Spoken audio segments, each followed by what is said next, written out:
Welcome back to another technical video. Today we're going to be going through your question, answering it, and hopefully finding that solution.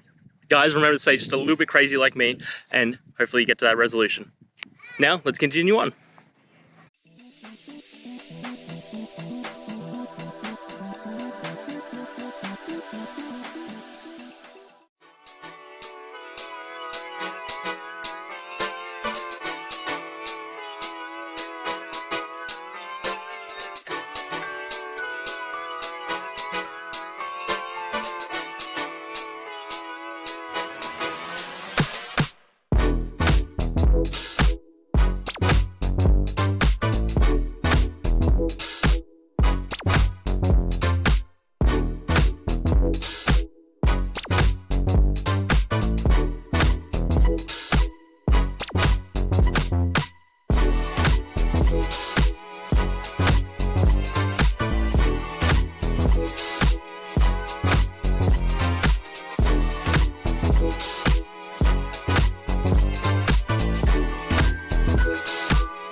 And that's it, guys. I hope the video helped find that resolution you were looking for.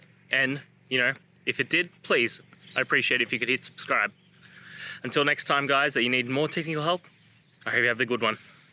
Cheers.